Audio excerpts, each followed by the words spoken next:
noite. Este programa é um programa muito especial para mim e creio que para a generalidade das pessoas que está aqui. No estúdio à minha volta está aqui connosco um senhor que é fotógrafo, guarda-redes, agricultor, pintor, escritor e é, sobretudo, o presidente de Timor-Leste. Boa noite, presidente Xanana Gusmão. Boa noite. Tenho muita honra em tê-lo aqui comigo hoje. Guarda-redes, era muito frangueiro. Eu li que era muito frangueiro. Dizia-me frangueiro quando eu deixava as bolas entrar, mas quando defendia boas, quando dava as minhas estiradas, ninguém aplaudia. Não? Não é o problema. É injusto. É injusto, às vezes no futebol é injusto, quer dizer, depende também das exigências que os adeptos querem, põem.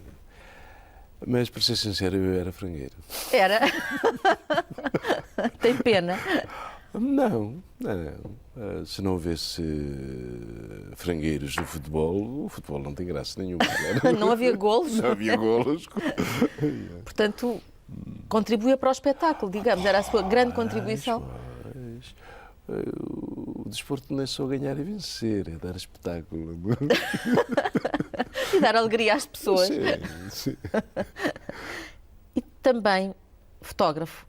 Hoje não trouxe a sua máquina fotográfica. Estou a sentir falta. Ficou estragada em Viseu. Talvez porque fui às terras do Demo e o Demo não gostou de mim.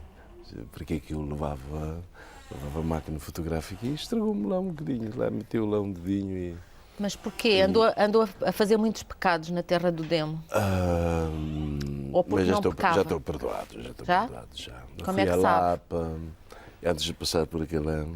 foi a senhora da Lapa. Sim, foi a senhora da Lapa e antes de passar por aquele estreito, pedi ao padre, por favor, evite aqui o escândalo. Perdoa-me antes de eu passar. Fez-lhe ali uma operação, digamos, rápida. Muito religiosa, muito devota. Mas trazia muitos pecados? Demasiados para um homem. Demasiados para um homem?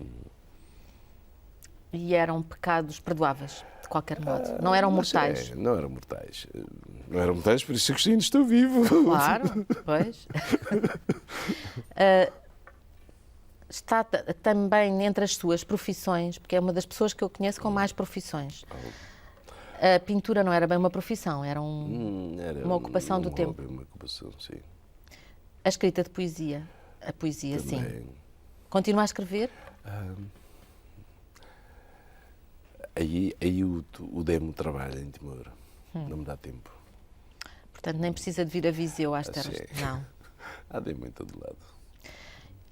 Teve profissões antes de acontecer o 25 de Abril.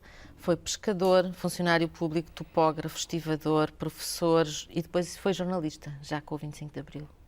Mas não como profissão. Foi um amadorismo um bocado virado para o ativismo, virado para a experimentação de um ambiente democrático em que a gente só sabe dizer mal a tudo, mal. Só sabe criticar. Incitei assim a experiência jornalística. Aproveitou o fim da censura, foi isso?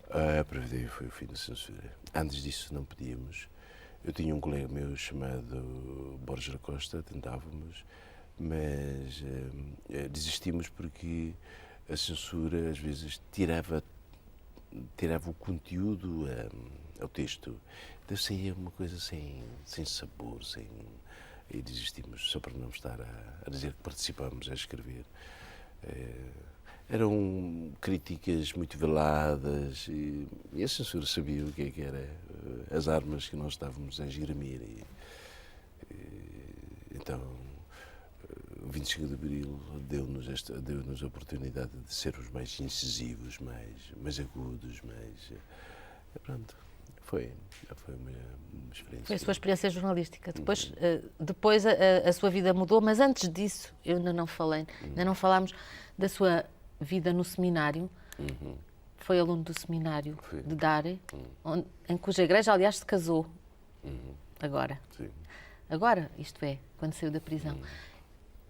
Como é que um menino que é descrito em todos os sítios como um menino muito mal comportado, como é que se habituou ao seminário? Bem. A conclusão devia ser que porque é que não se habituou? Porque, Não se habituou. sim, por isso é que eu saí. Não? Fugiu. Fugi mandado. Mandado como? Fugir, mandado Aconselharam-no a ir-se embora. Causava muita turbulência. Não tanto, mas na perspectiva de quem deve preparar-se para ser padre, era turbulência. Não? E tinha muita vontade de namorar também. Normal, eu creio. E no seminário, pois, era um lugar, naquele período, era um local muito fechado, muito exclusivo ali. Eu não me sentia bem. E às vezes, pois, perguntava para mim porquê é que estamos tão à parte do mundo, não? Tão à parte do mundo. E? E deu desejos de ser dali, claro. Claro. E saiu. Sim. Era muito miúdo quando foi para o seminário, 12 anos. 10, 12 anos. É uma vida de clausura que não tem que ver com aquela idade, não é? Com aquela idade, era. Eu tive uma infância bastante alegre e triste ao mesmo tempo. Eu era o único rapaz de uma família de mulheres e, claro, tinha que ajudar a minha mãe a pegar o colo às outras. Porque era o mais velho? As mais pequenas, porque era um dos mais velhos. Um dos mais velhos. Isto impedia que eu... impedia a evasão. Às vezes fugia, depois vinha, recebia algumas palmadinhas. Impedia que gozasse a infância como um rapaz liberto, que vai para onde quer, volta quando quer. De forma que, depois daí, a clausura, pois, as dificuldades eram maiores de adaptação. Depois, com a saída do seminário, passou a ter uma vida mais livre? Não necessariamente, claro. Livre no sentido geral do termo, mas também comecei a sentir o peso da vida, as dificuldades da vida. E devo dizer que, para poder continuar no liceu, tive que ensinar, tive que trabalhar. Trabalhar de manhã como desenhador topográfico e à tarde ensinava numa escola, ensinava português na escola chinesa. Eu fui amealhando um bocado durante um ano para poder ir a Dili e continuar os estudos. Mas continuou os estudos, depois já vamos ver como é que continuou muito mais tarde, quando voltou a estudar, ainda fez o liceu. Não cheguei a completar. Não a completou? Porquê é que não completou? Porque se meteram muitas coisas na vida, meteram certas profissões todas, não? Não é bem. Claro. Casou-se, teve filhos? Ainda não. Não completei mais porque todos os anos ia interrompendo. Se eu não tinha dinheiro para pagar, pois tinha que procurar um trabalho. Então, essa constante interrupção da escola fez com que, para ganhar a vida, de certa forma, mas para poder continuar os estudos, eu tinha que buscar algumas fontes de rendimento. E eram esses os trabalhos que eu ia. Daí estas profissões todas? Profissões entre aspas, não é? Entre aspas. Houve uma altura em que a vida mudou completamente, que foi, já depois de casado e com o primeiro filho, creio eu, apareceu o 25 de Abril. Foram uns tempos mais animados. Animados e difíceis. E difíceis. Porquê? Animados em termos de uma certa movimentação, uma certa evolução de ideias. Difícil em termos de nós próprios não estávamos preparados, eu diria, em termos políticos, para ordenar bem as nossas ideias. Ficámos surpreendidos e depois quem se habitua a fazer críticas, quem se habitua a dizer mal, quem se habitua a manifestar, quem se habitua a expressar a frustração, não significa necessariamente que é um político ou é um... Então passamos desse período. Havia outros meus colegas que já estavam mais avançados que a maior parte da sociedade timorense na altura. E ficamos surpreendidos, como é que é? E claro está, a imediata reação é o imediato também. Como é que é? Isto vai acabar e a partir de... E querer tudo já. Não é bem. Mas havia uma indefinição, havia dúvidas, a partir daí, depois, pequenos grupos, pequenos núcleos de pensadores começaram a formar organizações políticas. E eu abstrair-me de ser parte daquilo, eu preferi fugir daquela realidade que não... que desapontava um bocado, desapontava na medida em que começou a criar certa frieza na sociedade, no contacto normal, social. Muitos amigos deixavam de se olhar um para o outro, havia já um clima de inimizade que surgia como opções, como a barreira entre opções que cada um tomava, ou grupos tomavam. Então fugi dali. Fugiu dali para? Para a Austrália. Para a Austrália, esteve lá, mas teve pouco tempo na Austrália. Tive pouco tempo. Foi mais no desejo de emigrar. De emigrar. Depois deu-se a invasão de Timor-Leste pela Indonésia e pouco tempo depois entrou, foi para a montanha. Foi pouco tempo depois.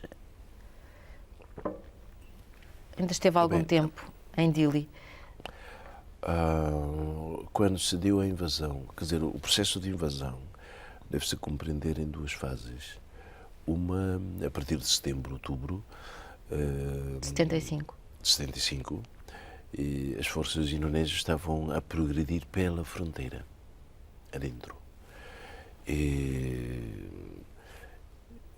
Um outro período, a data é tomada internacionalmente como o dia de invasão porque foi um ato muito mais deliberativo, muito mais, vamos dizer, em termos de tomada de decisão. A invasão, a descida dos paraquedistas em Dili. E creio que militarmente nós podemos considerar isso como todo o esforço de entrar pela fronteira foi para atrair todas as nossas forças ali para impedir a progressão, sim, e deixar Dili desguarnecida. Sim, então vieram ali, dias depois foram a Baucau, outros dias depois também paraquedistas desceram em... Lembra-se desse tempo? Tem memórias pessoais desse tempo? Eu estava a oeste de Dili, na Ribeira Lóis. Nós fomos colocados ali com as forças para deter a progressão e os paraquedistas desceram atrás. Portanto, a lembrança que eu tenho é que estava fora do lugar onde sentia que era necessário. E pensou que a sua vida ia mudar completamente a partir desse dia? Claro, uma guerra sempre muda a vida de uma pessoa. Mas a sua vida mudou muito mais do que só com uma guerra. Bem, naquele momento não, exatamente. Não, porque eu era uma parte ínfima, integrante de todo um povo que foi chamado a enfrentar uma nova situação, uma situação difícil, não? Mas nunca imaginei que depois ia ser assim. Claro. Tantos desenvolvimentos, não é? Sim. Normalmente, quando se enfrenta uma guerra, se estamos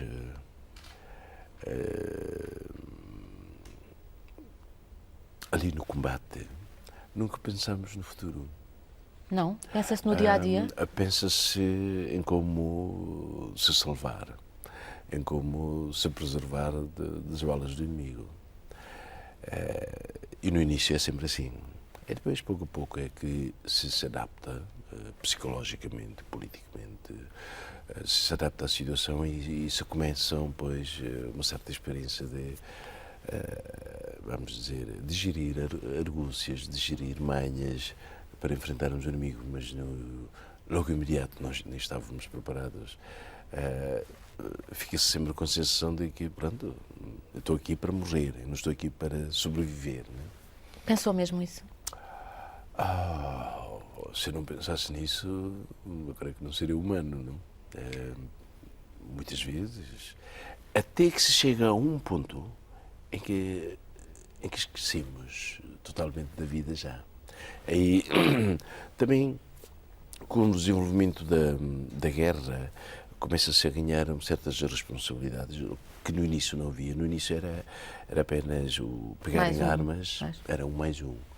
E pouco a pouco, quando se começam a receber responsabilidades para tratar ou deste campo, ou daquele campo, ou daquele setor, fica-se já com uma, vamos dizer, uma maior visão do conjunto, uma maior um maior conhecimento de como lidar com isto e como preparar-se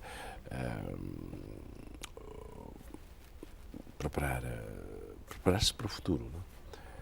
Mas depois passamos, 3 anos depois fomos derrotados militarmente, ficamos um punhado de guerrilheiros, uns 700, de 30 e tal, quase 30 mil homens armados, passamos a 700 homens armados e a partir daí, claro, a necessidade de olhar para o futuro em termos de preservação das forças, não eliminava em absoluto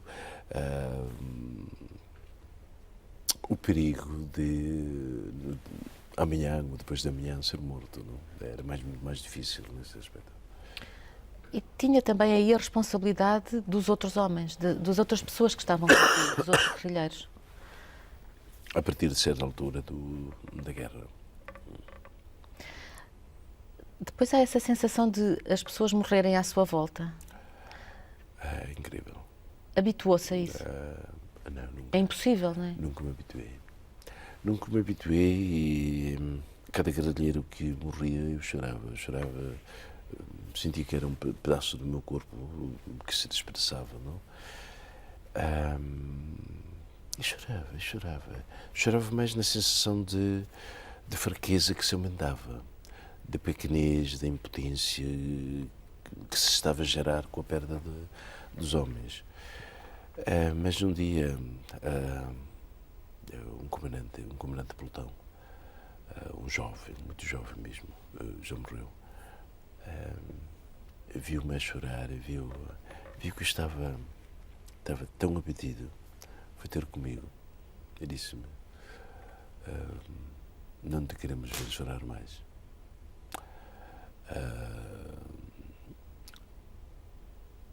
Desde as ordens que dês para nós fazermos a guerra, mas eu creio que estás a provocar também em nós o maior sentido de tristeza do que de te ver.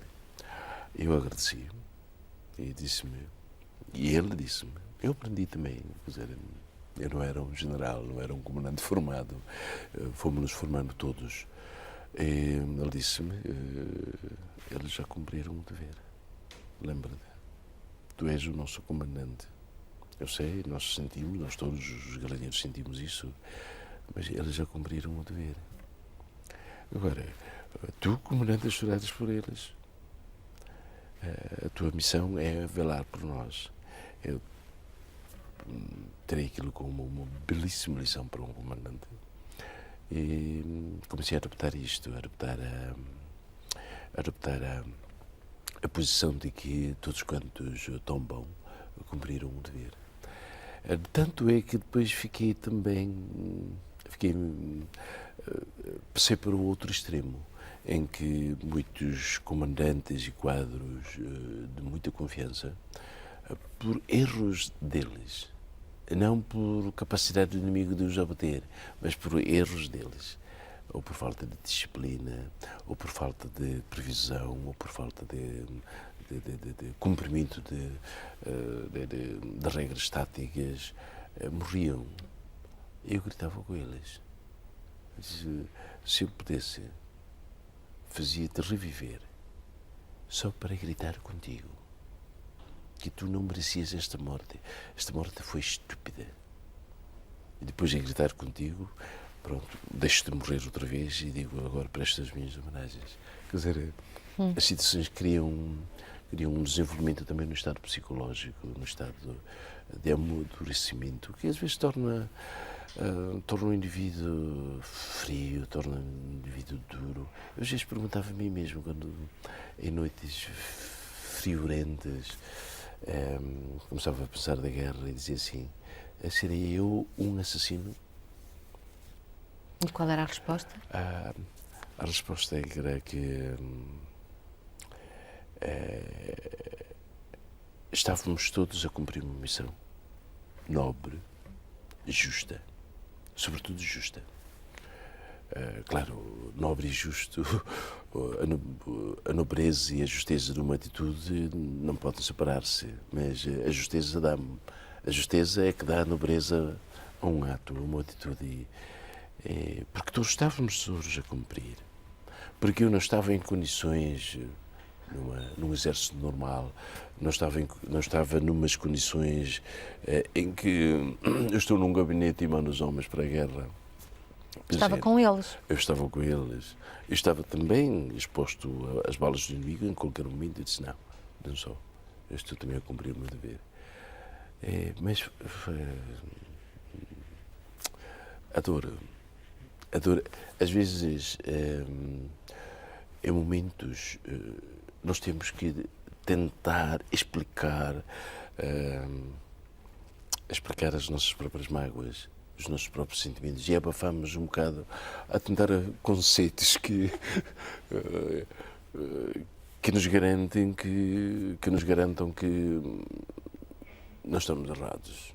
Podemos estar errados, mas no fundo temos uma certeza, não, parece que estamos bem, né? Mas nunca teve a sensação de que queria desistir? Não.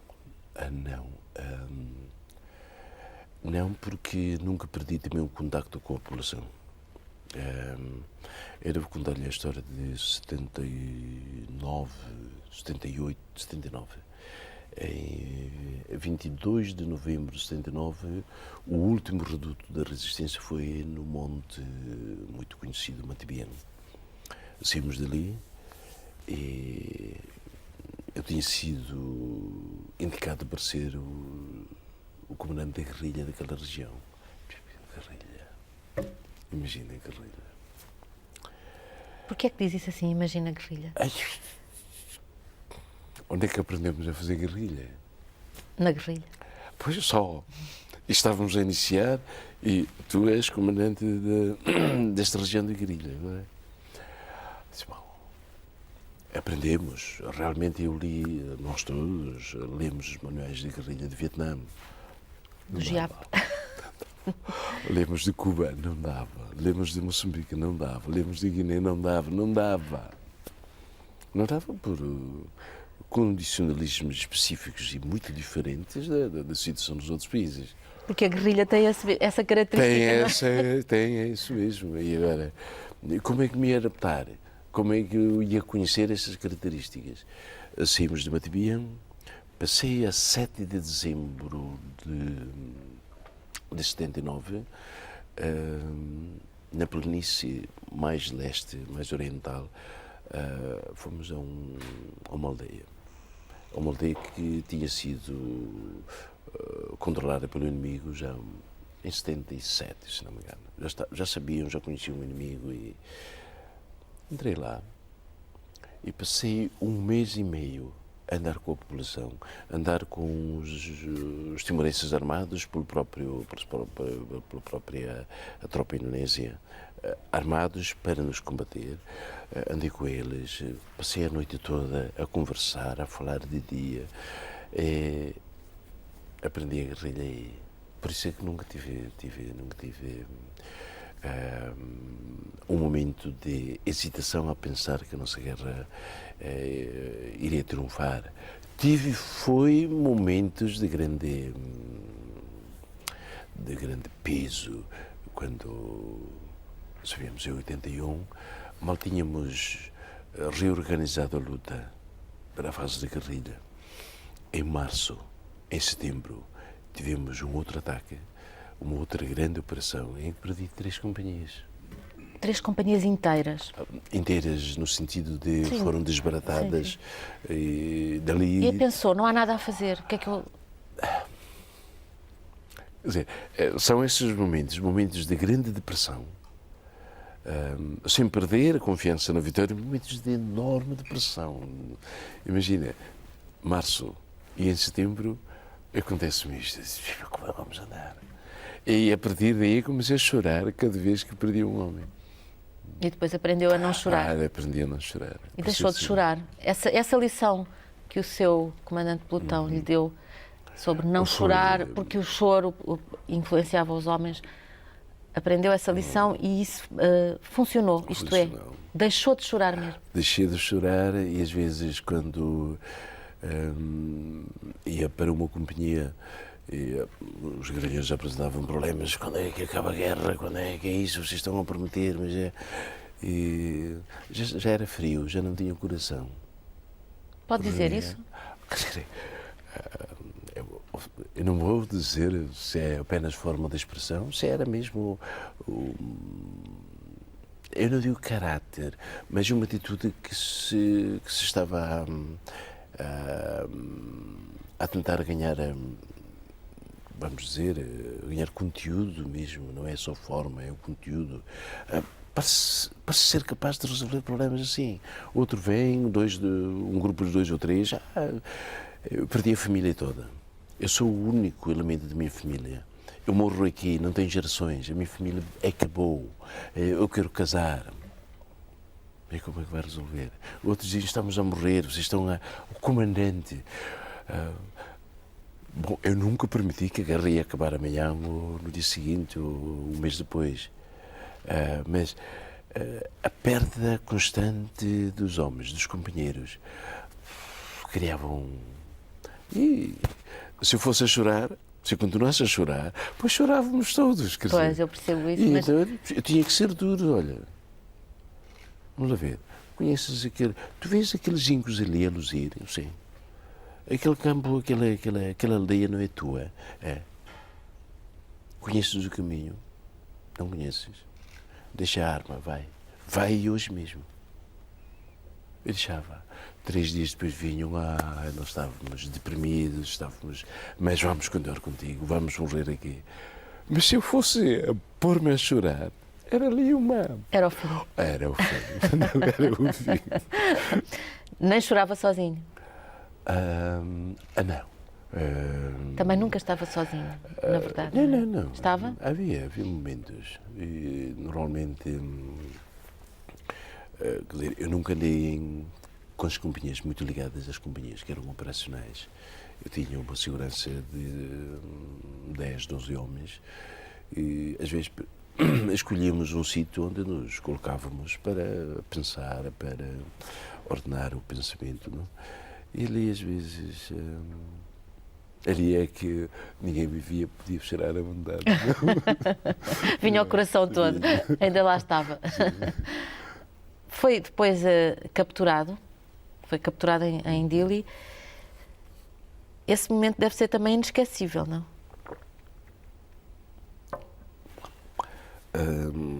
Há determinados momentos da vida que só se apagam com a morte. Com certeza é inesquecível. Inesquecível porque a partir daí mudou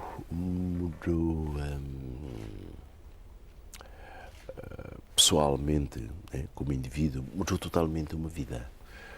Uma vida em termos de situação, em termos de passei do mato para uma prisão. Portanto, a diferença era brutal. E, sim, logo pela manhã, imagina que na casa onde eu me escondia, Era a casa da mãe do Abílio Araújo. a casa da mãe do Abílio Araújo, a 200 metros há um tanque de água que fornece água a toda a cidade de Dili. A toda não, mas a cidade de Dili. E quem estava ali a guardar era um pelotão de indonésios. Estava sempre ali, pois, às vezes até à noite, ao entardecer, assim, ou um bocado a escurecer, ou logo pela manhã, ia fazer exercícios um bocado fora, olhavam para mim como se fosse um elemento mais daquela família. Claro, não me mostravam. Não? Mas uma manhã ouvi o barulho das botas e, muito grito. Era tudo a falar em indonésio. E eram indonésios. Não? Mas bom, É hoje. é hoje. Eu estava ali também, demorei um bocado ali em Dili a coordenar a transferência de materiais do leste para a parte oeste, onde estávamos a criar uma nova unidade de guerrilha. Eu tinha ido para lá, vi todo o terreno, contactei com as populações, senti que ali a unidade de guerrilha podia estar estabelecida com bases sólidas, porque havia lá um padre, agora é o vigário-geral de Baucau, que coordenou tudo aquilo, organizou, e estava ali a ser, vamos dizer, a receber as armas, metralhadoras, munições, para serem transferidas para a região do oeste de Armera, Bobonaro. Eu tinha muitas munições, eu tinha a minha própria, um M16, eu tinha uma mini metra, uma metralhadora mini. Comecei a pensar para mim, bom, eles a baterem as portas, e a mãe do Abílio foi muito corajosa, disse, não entra na minha casa, não sei o quê. Eu vi aquelas discussões todas e disse, bem, eu vou resistir, eu vou me entregar. Se eu fosse resistir, eu tinha certeza que aquela vizinhança toda iria Morria tudo. morrer tudo. E depois lembrei-me de que em 83 iniciamos o diálogo, as conversações para a paz, os tais contactos entre nós e o exército indonésio. E eles iam para lá, iam para o mato, acolhíamos ali, dormiam connosco, comiam connosco. Eu pensei assim, bem, estou exposto a duas situações, ou matam, ou respeitam-me como eu respeitei a eles. Porque, um bocado antes de findar este período de conversações, muitos generais, que agora são muitos majores, que agora são generais, a quem eu os conheço bem, foram comunicar-me, no meu acampamento, que o Benny Mordani, deram-me também um papel, mas depois perdeu-se, não? O Beno Bordani não aceitava que as conversações continuassem, que era melhor nós rendêssemos, que ordenava que nós rendêssemos, porque senão nos rendêssemos, nos limpava como ratos. Bem, eu podia matá-los, eu podia até ter sei lá, mas eu disse não, sim senhor, agora regressem, digam a Beno Bordani que estamos preparados, quer dizer, podemos continuar. Então, aquela lembrança súbita deu-me uma certa coragem e disse, bom, eu vou-me deixar apanhar. Vou-me deixar apanhar porque Saiu é também sozinho? uma oportunidade de... Saiu sozinho de casa? Quando entro em Dili, eu vou sozinho, não vou com os Não, saiu sozinho nessa... Não, Estava a ouvi-los. foram. Eles entraram? Eles entraram. Anda cá para... Vem. Na esperança de que, numa outra situação, podíamos estar mais em contacto no sentido de podia levá-los ou convencê-los a uma solução pacífica. Aquela gravação que depois foi muito utilizada como propaganda Desculpe. por parte da Indonésia, que é uma gravação de uma conversa sua com o Abílio Osório, foi obtida como? Eu ia dizer o Xanana, o Sr. Presidente. O Sr. Presidente estava de facto com vontade de desistir. Aquela gravação... Não. Foi assim. Aquela gravação em que dizia que ia desistir, que era melhor desistir, que era melhor... Veja, eu fui preso, depois fui transferido para Bali. Em Bali tive 3 noites e 4 dias sem pregar o olho 1 minuto sequer. E a 1h da noite era uma investida de interrogatórios. E, portanto, eu antes da guerra tinha lido alguns livros sobre o interrogatório que os alemães faziam, com luzes, com isto, com aquilo. Os alemães nos campos de concentração nazi. Nos campos de concentração nazi. Então lembrei-me, porque estava na segunda noite e já não aguentava. Já estava mesmo.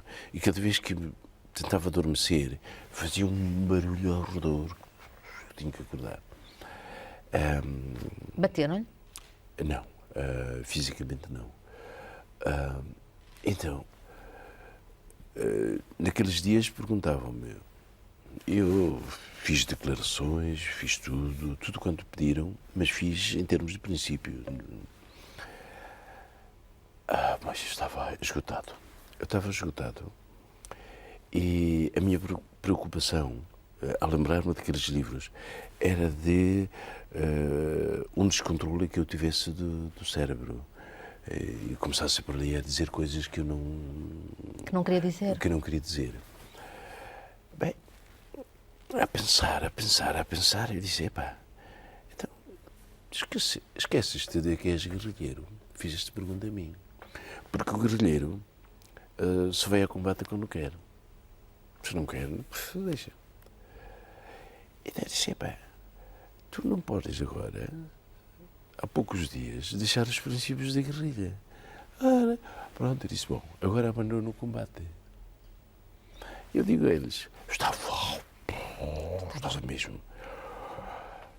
E não podia pregar olho. Não deixavam? Não deixavam. Então, a hora exata, 1h30 da manhã, vem. Um deles agora é general. Batiam na mesa, eu batia na mesa também, mas já sem muita força. Quer dizer, eu disse, bom, tu assim acabas mal. Eu disse, olha, meus amigos, vamos lá parar com isto tudo. Eu aceito a vossa presença ali. Foi uma alegria. Tiraram-me as algemas, trouxeram logo imediatamente a televisão. Eu disse-lhes na cara, ainda a meia hora eu era anti. E agora que vos estou a dizer vocês estão a olhar para mim, estão a ver a minha situação, agora digo-vos assim, eu aceito. Vocês acreditam nisto? Eu digo assim, acreditam nisto? Assim, não se importaram. Porque eles queriam as suas Ou imagens. queriam não é? era isso. A imagem para transmitir aos Então, outros. Quando fizeram isso, eu disse, bom, já entraram na manha da guerrilha. Agora já estou seguro. Já estou seguro, imediatamente telefonaram para Jakarta. Uma hora depois foram os elementos de investigação militar. Chamava-se BAIS, o corpo não, a divisão de investigação militar, de inquérito de investigação militar. Um general foi lá, e agora vai a Jakarta, vai poder dormir, vai dizer, bom, foi isto, quer dizer, era isto que... Era uma questão de sobrevivência, no fundo. Uma questão de sobrevivência. Era uma questão de sobrevivência. Era uma questão de não perder o controle. Não teve medo que depois isso tivesse o efeito que teve, de desânimo por parte das outras pessoas que iam vê-lo e ouvi-lo? Não, o que me preocupava eram os guerrilheiros, não a população. Eram os guerrilheiros, mas sabia que não. Podia ser uma crise momentânea, mas não seria. Porque nós experimentávamos muito disto. E falávamos entre nós. Nós fomos morrendo. Fomos morrendo em pessoas e fomos vivendo em experiências, ganhando mais, não? E às vezes acontecia assim que um guerrilheiro é ferido e não pode fugir e é capturado. E nós, para honrarmos o guerrilheiro, dizíamos assim, não saímos aqui do acampamento. Não saímos. Se sairmos, estamos a desonrá-lo. Conhecemos-lo. E não saímos dali. 2 dias depois é que saímos. Mas há outros a quem conhecemos. É melhor sairmos já. Não é com vontade de nos trair, mas ele é tão fraco. É melhor sairmos já. Mas ainda está, deixa, vamos já embora. Portanto, conhecemos-nos. E mesmo, por causa disso mesmo, muitos guerrilheiros pediam ou não pediam, iam-se render. Chegavam ali enfrentando as dificuldades dali. Não viram realizadas, vamos dizer, as expectativas. Voltaram a trabalhar para nós. Muitos rendiam-se, aproveitavam para a sobrevivência, ajudavam o inimigo na propaganda, faziam panfletos, declaravam tudo e depois mandavam-nos munições. Portanto, e nós mesmos, às vezes discutimos então, com os guerrilheiros, com os comandantes, seremos suficientemente fortes para suportarmos as torturas, para suportarmos isto, que é para nos habituarmos, para não estarmos influenciados com panfletos, com declarações. Então eu sabia que podiam ter querido, os guerrilheiros, um comandante herói. Um comandante que fosse vamos dizer, frontal, não, matem-me. Mas eu sabia que eles depois iriam pensar melhor e haveriam de contar comigo se eu continuasse vivo. Talvez tenha sido mais difícil para si fazer isso do que fazer o contrário, não é? Sim. De algum modo estava disposto a morrer. Há tantos anos que estava de algum modo disposto a morrer, preparado para morrer. Sim, claro. Portanto, era mais difícil aquela atitude. Era mais difícil, mas às vezes as decisões mais difíceis são as mais certas. Como em 99, quando as Falantil queriam atuar, eu disse não. E dos próprios guerrilheiros manifestavam, temos aqui a população a reclamar, nós andamos a alimentar-vos, nós andamos a mandar-vos roupa, a mandar-vos comer, a mandar-vos cigarro, a mandar-vos tudo, munições, a guardar-vos, a tratar de vós em nossas casas, e hoje que estamos em perigo, e as vossas armas não falam, não gritam. Eu disse não. E foi terrível. Porque a vontade imediata era ir fazer a Era de vontade da ir lá, população, não é? de ir lá, começarem a matar também os milícias, etc. Está a falar em 99, nos últimos meses, sim, sim, em questão antes do referendo não, e depois da sua do libertação. referendo. Já depois do Já referendo? depois do referendo. Quando começaram já com umas violências, mas a destruição começou praticamente depois da consulta. E depois do anúncio feito pelo secretário-geral da nossa vitória. Tinha havido uma grande violência muito antes. Não falámos disso, do massacre de Santa Cruz. Demos agora um grande salto, mas de facto há momentos que são marcantes. A sua libertação, vamos dar um salto já da sua prisão para a sua libertação. Já tinha estado primeiro numa prisão, a primeira vez, quando foi preso, ficou numa prisão de presos comuns, depois fez greve da fome, foi para a prisão de Cipinang, onde havia presos políticos, onde contactou com indonésios que eram da oposição. Depois foi para uma casa-prisão e foi daí que foi libertado. Nessa casa-prisão foi visitado por imensa gente. Era uma situação muito particular, em que estava preso, mas podia receber pessoas. Sim. De resto, o primeiro telefonema foi do presidente Jorge Sampaio. Não é? Primeiro... Muito particular, emotivo, muito em tudo, pode-se dizer. Era preso e não era preso. Mas foi esta a condição que a gente pôs. Ou ficava em Chipinã, ou podia contactar com a comunidade internacional, inclusive através do telefone.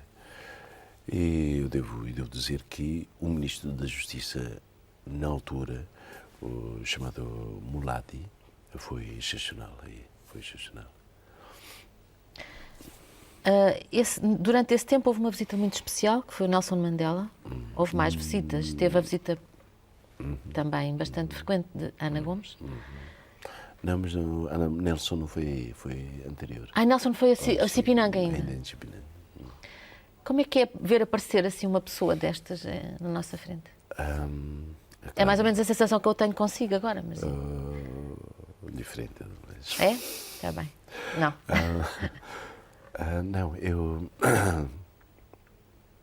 sabia pelas notícias que o Nelson Mandela estava em Jacarta, mas nunca supus que ia ser chamado. Depois do almoço, os guardas foram ter comigo na minha cela e disseram que eu devia preparar-me porque eu ia sair. Disse para onde? Bom, é possível que se encontre com o Nelson Mandela. Eu fiquei assim, Assim, de repente. De repente, eu disse, bom, isto é... mas que eu não dissesse a ninguém que eles teriam a guardar a minha cela para não fazer sair nada. E depois, pronto, a tantas horas, viemos ter contigo. Mas naquela tarde mesmo, era a minha equipa de futebol a jogar.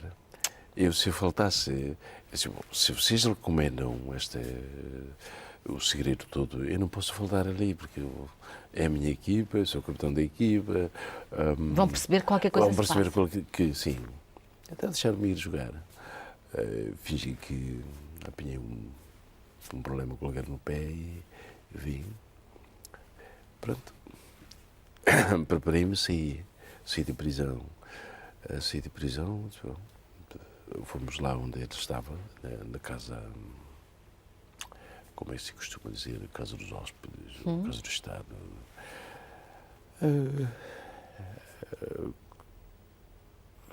Claro, eu não podia conter-me em satisfação, né?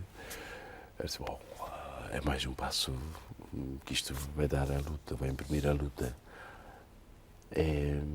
Subimos, fomos pelo elevador acima. Quando vi o Nelson Mandela aparecer, disse, bom,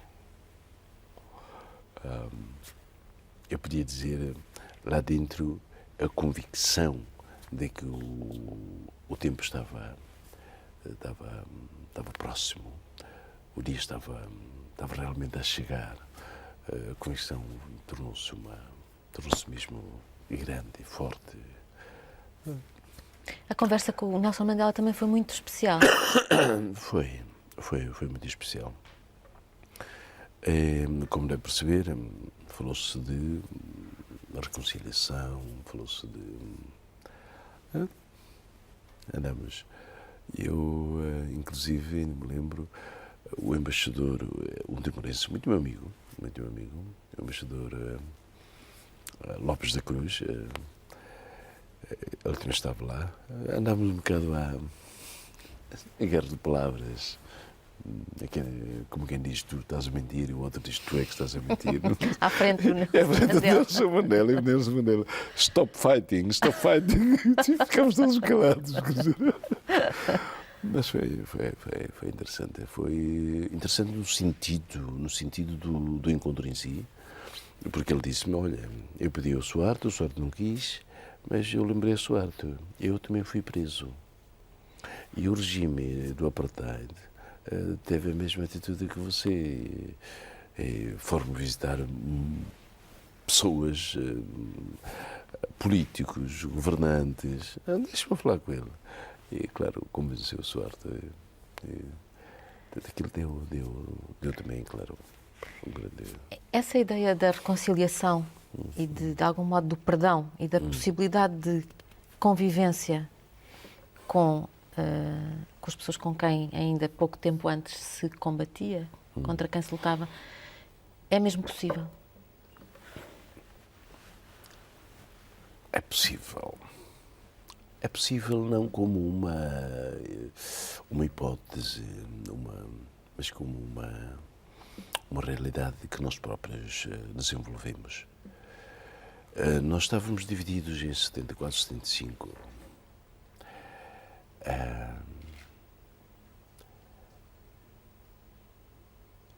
Quando foi das grandes derrotas de 77 e 78, em 79, aquele punhado de homens, com aquele punhado de homens, nós sentíamos muito sós, muito pequenos, muito fracos, muito frágeis, muito vulneráveis, muito tudo menos capacidade. E fomos contactando, fomos percebendo a necessidade de nos unirmos aos velhos adversários políticos. E pouco a pouco fomos ganhando terreno.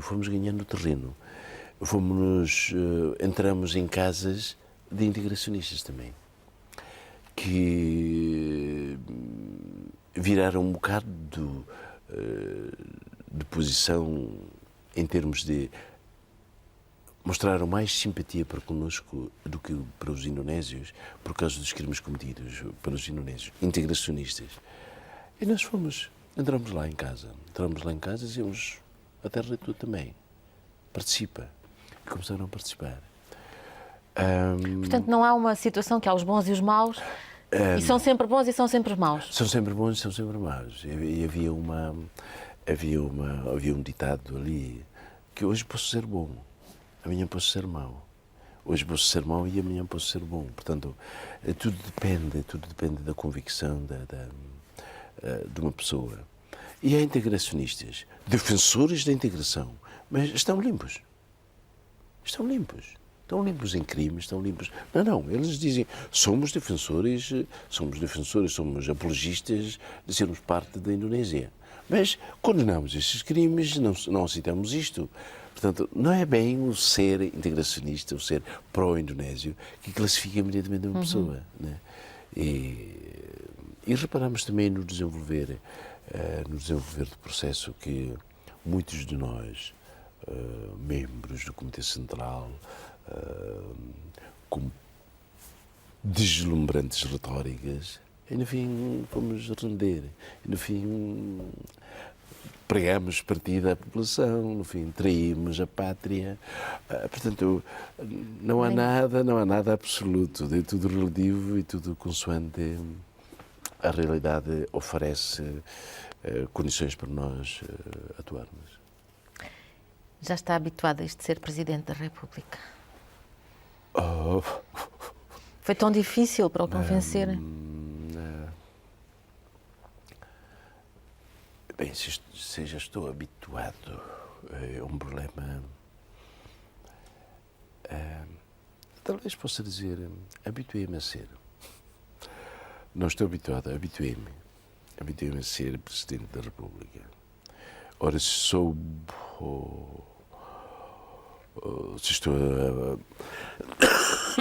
desculpe, a desempenhar bem, eu creio que ainda não cumpri os meus deveres. Assim, é difícil. É difícil. É difícil. Não é por causa das dificuldades que eu quero, portanto, que venha à mente a ideia de desistir. Não, eu vou cumprir, mas não é fácil. Mas, enfim, já sei que não vai recandidatar-se de maneira nenhuma. Tive que aproveitar este momento em que, enquanto é presidente, de algum modo contra a natura, e agradeço muito ter vindo. Muito obrigada por ter estado aqui a conversar comigo, ter contado tantas coisas sobre uma vida tão... Uma vida que não tinha interesse nenhum, foi como disse no princípio. Já, não sei para que é que vamos falar da minha vida. Obrigada. Muito obrigado também por esta oportunidade de vir aqui a falar consigo. Sabe que o diminutivo é a ponta de... Pois é, o meu nome, sou só a terminação do seu nome. Muito obrigada. Muito bem, sim, senhor. Não, às vezes, quer dizer, às vezes eu naquele lugar a falar